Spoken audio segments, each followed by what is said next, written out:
In the barren and forgotten town of Lodabar, Mephibosheth sat outside his small, worn-down house, gazing at the dry and dusty landscape. The air carried a faint scent of earth and grass, but the place felt empty, devoid of life and promise. Lodabar was a place where people disappeared, not in body, but in spirit. Mephibosheth, a man in his late 20s, had spent most of his life in this desolate place. His crutches leaned against the wall beside him, a constant reminder of the accident that had left him crippled as a child. His once proud lineage as the grandson of King Saul and the son of Prince Jonathan seemed like a far-off dream. The days were long in Lodabar, but nights were even longer. Mephibosheth often lay awake, haunted by memories of a life he barely understood, flashes of palaces and the soft laughter of his father filling his mind. His heart ached with questions he could never answer. Why had his life turned out this way? Why had he been left to wither in obscurity? One evening, as the stars began to emerge, Mephibosheth sat alone, staring into the flames of a small fire he had built to ward off the chill. The crackling embers seemed to trigger a memory, and before he could stop it, he was pulled into the past. He had been just 5 years old, playing in the courtyard of the palace, surrounded by the hum of servants and the watchful eyes of his nurse.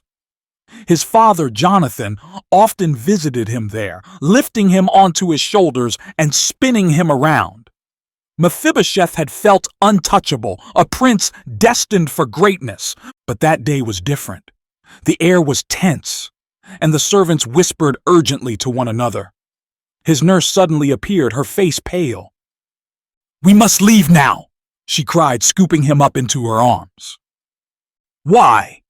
Mephibosheth had asked, his small hands clutching her robes. "Your grandfather, King Saul, and your father have fallen in battle," she said, her voice trembling. "We are not safe here. We must flee." The memory shifted, and Mephibosheth relived the fall, the moment his nurse stumbled as they ran.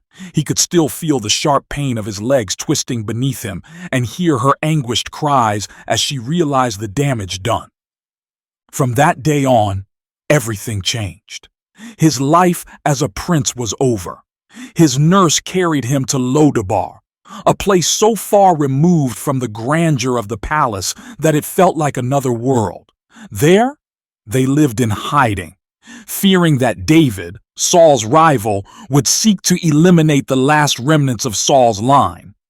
In Lodabar, Mephibosheth grew up watching others work the fields, their strong legs carrying them across the uneven ground. He envied their freedom, their ability to walk and run without effort. His own legs, weakened and deformed, felt like a cruel reminder of all he had lost. Back in the present, the fire crackled softly as Mephibosheth sat deep in thought. Despite the hardships, he had learned to survive. He had carved out a life in Lodabar, humble though it was, but there was an emptiness in his heart, a longing for something more. "Is this all there is?" he murmured aloud, his voice barely audible over the wind. He had heard whispers of King David's growing kingdom, tales of justice and mercy. Part of him wondered if the new king even remembered his name. Did David know that Jonathan's son still lived? Or had he been forgotten entirely? Mephibosheth shook his head, brushing the thought away. It didn't matter. He had accepted his place in the shadows, far from the life of a prince. But as the fire's glow flickered against the darkness, a distant sound broke the stillness of the night, the faint rumble of approaching horses. Mephibosheth's heart skipped a beat. He turned toward the sound, his mind racing. No one came to Lodabar, especially not at this hour. The rumble grew louder, accompanied by the clinking of armor. Mephibosheth grabbed his crutches and hobbled to the doorway, his body tense with both fear and curiosity. Silhouetted against the night sky, a group of soldiers appeared, their torches casting an eerie glow. At their head was a man in royal garb, his face determined yet calm. "Mephibosheth, son of Jonathan," the man called, his voice cutting through the night like a blade. Mephibosheth froze, gripping the doorframe for support. His heart raced as the man dismounted and approached him. "The king has summoned you to Jerusalem," the soldier said, his tone firm but respectful. "You are to come with us immediately." Mephibosheth's mind reeled. Why would King David summon him? Was this a trap? A delayed act of vengeance against Saul's line? Or was there something else? Something he couldn't yet fathom? He looked back at his small, weathered home, then at the soldiers waiting for his answer. With a deep breath, he nodded, his voice steady despite the turmoil within. "I will come." The night air felt heavy as Mephibosheth sat in the cart, his crutches tucked beside him, and the soldiers prepared to leave Lodabar. The quiet town, with its barren landscape and humble homes, disappeared into the shadows as the torches illuminated the rocky path ahead. Mephibosheth couldn't help but feel like he was leaving more than just a place behind. He was leaving the life he had known, the life he had resigned himself to. The road was long and uneven, and every jolt of the cart reminded Mephibosheth of his frailty. He stared at the torches flickering in the hands of the soldiers who rode ahead and behind, their faces stoic and unreadable. Anxiety churned in his stomach. Why had King David summoned him? What could the king possibly want with the crippled grandson of his former rival? The soldier leading the procession glanced back at Mephibosheth and spoke, his voice breaking the silence. "You look worried, son of Jonathan. You need not be." Mephibosheth swallowed hard, his voice trembling as he replied, "Why has the king sent for me? What does he want with someone like me?" The soldier hesitated for a moment before answering. "The king's reasons are his own, but know this. He is a man of honor and mercy. You will not find cruelty in his house." The words were meant to comfort, but they did little to ease Mephibosheth's nerves. He turned his gaze to the horizon, where the faintest glow of dawn began to creep into the sky. As the hours passed, the landscape began to change. The barren hills of Lodabar gave way to greener pastures, and the air grew cooler. Mephibosheth couldn't help but marvel at the beauty of the countryside. It was a stark contrast to the harshness of his home, and for a brief moment he allowed himself to imagine what life might be like beyond the confines of Lodabar. The soldiers stopped at a small stream to rest and water their horses. One of them handed Mephibosheth a flask of water, and he drank gratefully, the cool liquid soothing his parched throat. As he sat by the stream, he couldn't help but notice the camaraderie among the soldiers. They joked and laughed quietly, their ease with one another a reminder of the fellowship he had never truly known. "Do you think the king remembers me?" Mephibosheth asked one of the soldiers, his voice barely above a whisper. The soldier looked at him thoughtfully. "King David has a long memory, especially for those he holds dear. Your father was his closest friend. I have no doubt he remembers you." The mention of Jonathan stirred a deep ache in Mephibosheth's heart. His father's face, once vivid in his memories, had begun to fade over the years, but the stories he had heard of Jonathan's bravery, loyalty, and friendship with David remained etched in his mind. The journey resumed, and as the sun climbed higher in the sky, they approached Jerusalem.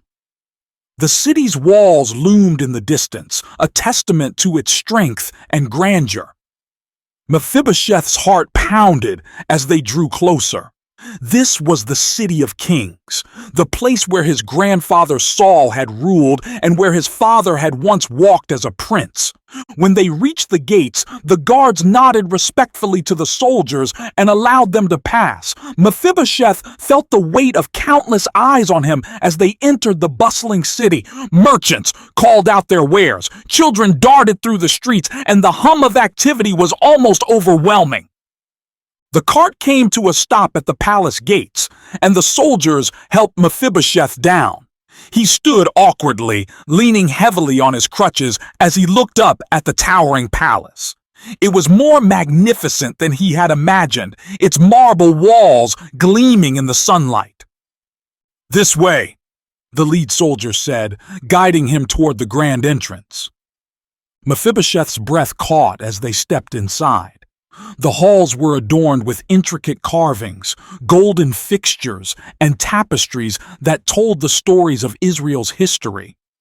The coolness of the marble floor beneath his feet was a stark contrast to the warmth of the sunlight streaming through the windows. They led him to a large room where King David sat on a throne of carved wood and gold. The king was speaking with his advisors, but fell silent when he saw Mephibosheth. David's expression softened, and he rose to his feet, his eyes filled with recognition.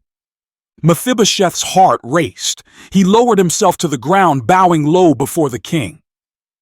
"Behold your servant," he said, his voice trembling. David stepped forward, his voice warm and reassuring. "Mephibosheth, son of Jonathan, do not be afraid. I have summoned you here to show you kindness for the sake of your father. I will restore to you all the land that belonged to your grandfather Saul, and you will always eat at my table." Mephibosheth looked up, his eyes wide with disbelief. "What is your servant, that you should notice a dead dog like me?" he asked, his voice breaking with emotion. David knelt down, meeting Mephibosheth's gaze.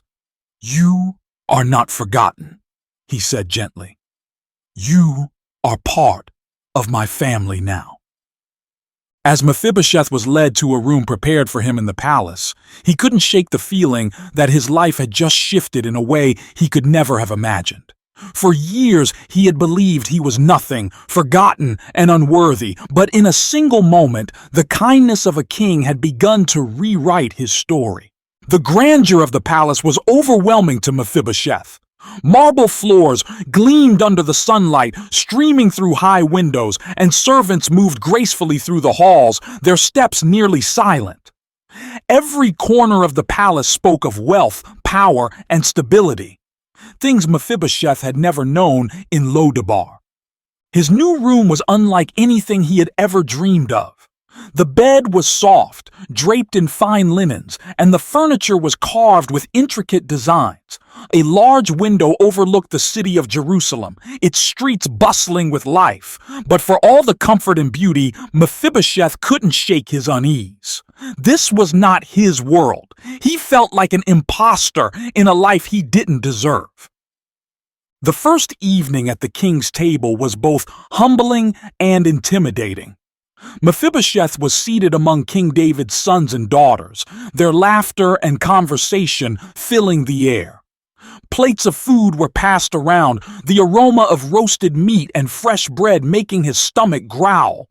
But Mephibosheth barely touched his plate, his appetite dulled by the knot of anxiety in his chest. David, noticing his unease, turned to him with a gentle smile. "You belong here, Mephibosheth," the king said. "You are not a guest. You are family." The words were kind, but they felt heavy. Mephibosheth forced a smile and nodded, but his thoughts were a whirlwind of doubt. Family? How could he be family to the man who had taken his grandfather's throne? How could he sit here, a cripple, among warriors and royalty?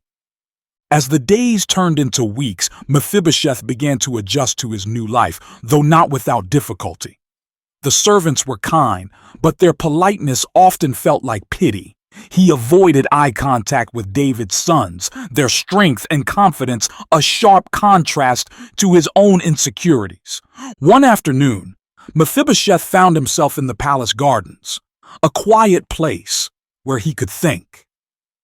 He sat beneath a sprawling olive tree, his crutches resting beside him, and stared at the ground. His mind drifted back to Lodabar, to the years of struggle and survival. He wondered if he truly belonged in a place like this. "Thinking about home?" a voice asked. Mephibosheth looked up to see Ziba, Saul's former servant, standing nearby.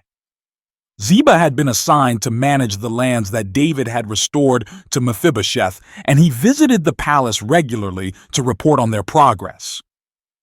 "Home," Mephibosheth said with a bitter laugh. "I'm not sure I even know what that word means anymore." Ziba nodded, his expression thoughtful.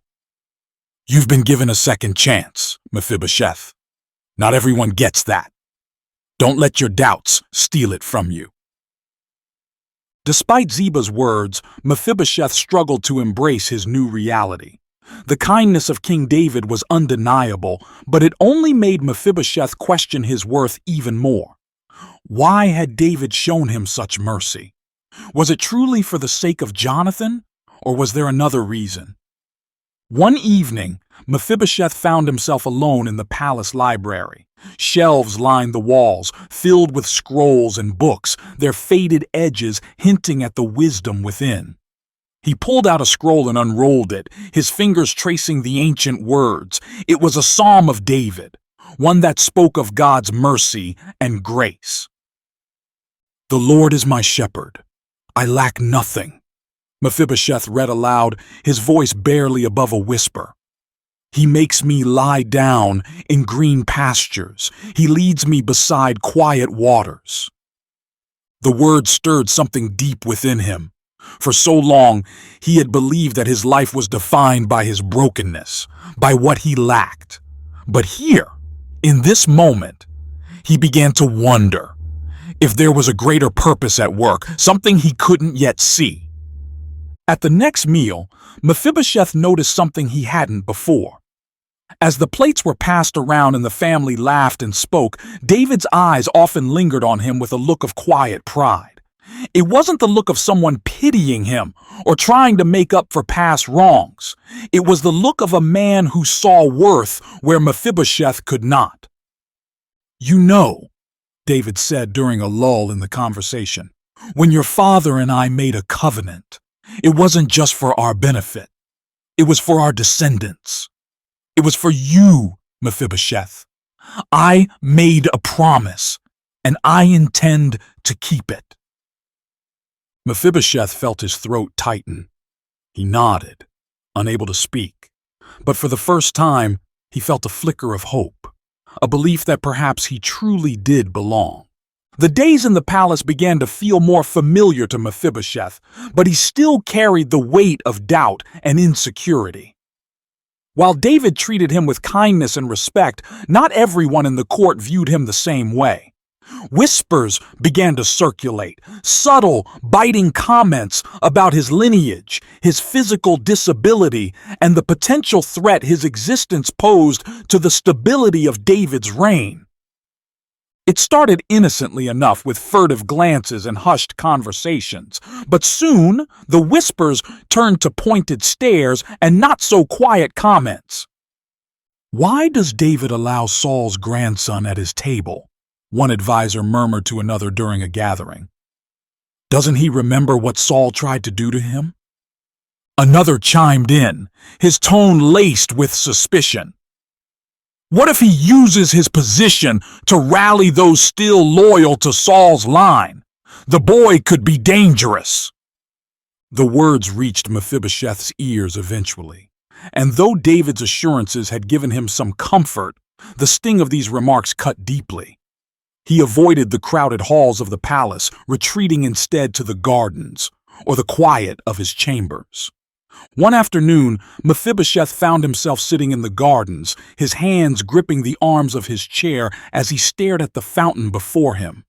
The water bubbled softly, a soothing sound that did little to calm the turmoil in his heart. Ziba approached quietly, his footsteps barely audible on the stone path. "You've been quiet lately," Ziba said, sitting on a nearby bench. Mephibosheth didn't look up. "Maybe that's for the best," he replied, his voice tinged with bitterness. "The court doesn't seem to think I belong here. Perhaps they're right." Ziba studied him for a moment before speaking. "Do you remember the day the king summoned you from Lo-debar?"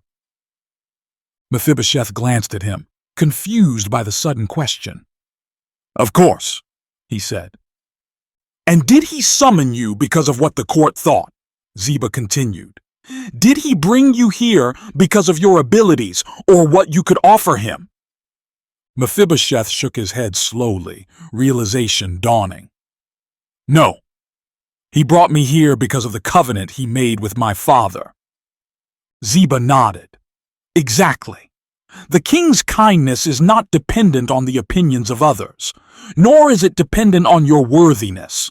You are here because of his promise, and nothing can change that." Despite Ziba's encouragement, Mephibosheth couldn't completely ignore the tension in the palace. At meals, he noticed the way some of David's advisors avoided looking at him, their unease palpable. Even some of the servants seemed wary, their politeness tinged with discomfort. David, however, remained unwavering in his treatment of Mephibosheth. He often invited him to sit closer at the table and included him in conversations about the kingdom. One evening, as the family gathered for dinner, David told a story about Jonathan, recounting the bravery and loyalty of his dearest friend. "Your father was the kind of man who could turn the tide of a battle with his courage," David said, his eyes shining with fondness. "He was more than a warrior. He was a brother to me, and I see so much of him in you, Mephibosheth." The words caught Mephibosheth off guard. He had spent so long believing that his weakness defined him that hearing David compare him to Jonathan felt almost impossible. "Thank you," Mephibosheth said quietly, his voice filled with emotion. But the rumors in the court didn't die down. One day, a particularly vocal advisor approached David during a meeting. "My king," the advisor began, bowing respectfully, "may I speak freely?" David gestured for him to continue. "There are concerns among the court regarding Mephibosheth," the advisor said carefully. "Some fear that his presence could be seen as a threat to your reign. He is, after all, the grandson of Saul." David's expression hardened. He leaned forward, his voice firm. "Do you question my decision to show kindness to the house of Jonathan? Do you doubt the integrity of my covenant with him?" The advisor faltered, clearly not expecting such a direct response. "No, my king," he said quickly. "But I worry about the perception." David raised a hand to silence him. "Let me make this clear. Mephibosheth is not a threat. He is a reminder of the promises we make and the faithfulness we are called to uphold. Let no one in this court speak against him again." The advisor bowed his head, retreating with murmured apologies. Word of David's defense reached Mephibosheth, and it filled him with a mixture of relief and gratitude. For the first time, he began to see himself not as a burden or a relic of the past, but as someone worthy of the king's love and protection. That night, as he lay in bed, Mephibosheth prayed, a quiet, simple prayer of thanks. He thanked God for David's kindness, for the grace that had brought him from Lo-debar to the palace, and for the chance to be part of something greater than himself. Life in the palace grew more complicated as political tensions simmered within King David's kingdom. Whispers of discontent stirred among certain factions, fueled by old loyalties to Saul's lineage and new alliances seeking to challenge David's reign. Though Mephibosheth remained a quiet presence in the court, His connection to Saul's house made him a figure of interest and suspicion. One afternoon, Ziba arrived at the palace with urgent news. The lands that David had restored to Mephibosheth were flourishing, but rumors had reached him that some of Saul's former supporters were rallying in secret. Their plans were unclear, but their actions cast a shadow over Mephibosheth's place at the king's table. "You must tread carefully," Ziba warned him. "There are those who see your very existence as a threat to David's reign." Mephibosheth frowned, the weight of Ziba's words sinking in. "But I have no ambition to challenge the king," he said. "David has shown me nothing but kindness. I owe him my life." "Not everyone believes that," Ziba replied. "Perception can be as dangerous as truth." The tension came to a head one evening when a group of advisors met in the king's chambers to discuss the growing unrest. Mephibosheth was summoned to the meeting, his heart pounding as he entered the room. David sat at the head of the table, his expression stern but calm. The advisors around him exchanged uneasy glances as Mephibosheth took his seat. "Mephibosheth," David began, his tone measured, "there are rumors circulating that certain factions are seeking to use your name to undermine my rule. I need to hear from you directly. Where do your loyalties lie?" The question hung heavy in the air. Mephibosheth looked around the room, seeing both skepticism and pity in the eyes of the advisors. Finally, he met David's gaze, his voice steady despite the turmoil within him. "My king," he said, "I have no desire for power or rebellion. You have taken me from Lodabar, restored my family's lands, and given me a place at your table. My loyalty is to you, as it always will be." David studied him for a moment, then nodded. "I believe you," he said, "but know that others may not. Be cautious, Mephibosheth. Trust is hard won and easily lost." In the days that followed, Mephibosheth found himself the subject of scrutiny. He avoided the bustling halls of the palace, retreating to quieter corners where he could think. The memories of his father, Jonathan, and his grandfather, Saul, weighed heavily on him. Would he always be defined by their legacy, unable to forge his own path? One afternoon, as he sat in the palace gardens, David approached him. The king's presence was both comforting and intimidating, a reminder of the man who had brought him from obscurity to the heart of the kingdom. "You look troubled," David said, sitting beside him. Mephibosheth hesitated before speaking. "I feel like a shadow, my king. No matter what I do, I cannot escape the legacy of my family. People see me as a threat, even when I've done nothing to earn their distrust." David nodded thoughtfully. "I understand the weight of a legacy," he said. "Your father carried it with grace, and so can you. But remember, you are more than your lineage. You are a man of worth, not because of where you came from, but because of who you are." The king's words gave Mephibosheth a sense of peace, but the challenges persisted. A faction of Saul's old supporters began spreading lies about Mephibosheth, claiming that he harbored resentment toward David and sought to reclaim the throne for Saul's line. Though the rumors were baseless, they fueled further distrust. Mephibosheth chose to confront the whispers head-on. At the next gathering of the court, he stood before the assembly, his voice steady and clear. "I will not be silent while my loyalty is questioned," he said. "King David has shown me kindness beyond measure. I owe him my life, and I will not betray the man who has treated me as family. Let my actions, not the words of others, speak for who I am." The room fell silent, his declaration leaving an impression on even the most skeptical advisors. David watched from his seat, his expression one of quiet pride. He could see the strength in Mephibosheth, a strength that had grown from years of hardship and grace. That evening, as they dined together, David raised his cup in a toast. "To Mephibosheth," he said, "a man of integrity and faith. May we all learn from his example." The palace was a whirlwind of activity. Rumors of rebellion had reached the ears of the court, stirring unease among David's advisors. The whispers hinted at discontent brewing among Saul's former supporters, and once again, Mephibosheth's name was dragged into the chaos.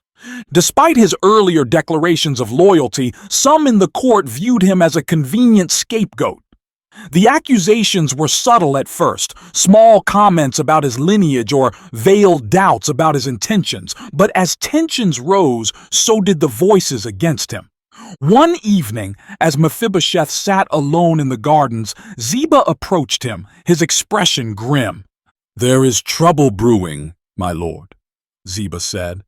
"Some are saying that you have been meeting with those loyal to Saul's line." Mephibosheth's eyes widened in shock. "That's a lie," he exclaimed. "I've done no such thing." "I believe you," Ziba replied. "But not everyone will. These rumors are dangerous. You must be prepared to defend yourself." The next morning, Mephibosheth was summoned to the throne room. The tension in the air was palpable as he entered, leaning on his crutches. The gathered advisors and officials whispered among themselves, their expressions ranging from skeptical to hostile. David sat on the throne, his face solemn. He gestured for Mephibosheth to approach. "Mephibosheth," the king began, his voice steady but firm, "there are accusations against you. It is said that you have been conspiring with those who seek to undermine my rule. I ask you now, before all who are gathered here, what do you have to say for yourself?" Mephibosheth looked around the room, his heart pounding. The weight of their gazes bore down on him, but he refused to waver. "My king," he said, his voice clear and unwavering, "I have done nothing to betray you. You brought me from Lodabar, restored my family's lands, and gave me a place at your table. I owe you everything. These accusations are false, and I stand here today to declare my loyalty once again." David studied him for a long moment, his eyes searching for any hint of deceit. Finally, he nodded. "I believe you," he said. "But we must uncover the truth behind these rumors." In the days that followed, David launched an investigation into the source of the accusations. It didn't take long for the truth to emerge. A small group of Saul's former allies had been spreading lies to sow discord in the court, hoping to weaken David's rule. Their scheme was uncovered, and they were brought before the king to answer for their actions. Mephibosheth was summoned to witness their confession. As the conspirators admitted to their deceit, he felt a mixture of relief and sorrow. The lies had been exposed, but the damage to his reputation could not be undone so easily. Later that evening, David called Mephibosheth to his private chambers. The king's expression was weary, but his eyes held a spark of compassion.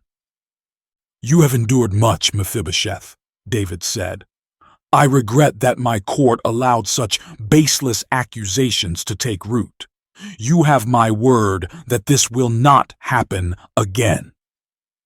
Mephibosheth lowered his head. "Thank you, my king. Your trust means more to me than I can say." David placed a hand on his shoulder. "Your father, Jonathan, was a man of great faith and integrity. He would be proud of the way you have handled yourself, and so am I." As the days turned into weeks, the court began to change. David took steps to ensure that the voices of dissent were silenced and that Mephibosheth's loyalty was recognized. Slowly, the young man began to rebuild his place in the palace. But Mephibosheth's journey was far from over. The trials he had faced left a lasting impact on him, deepening his faith and strengthening his resolve. He began to see his life not as a series of misfortunes, but as a testament to the power of grace. One evening, as he sat at the king's table, Mephibosheth looked around at the faces of David's family and advisors. For the first time, he felt truly at peace.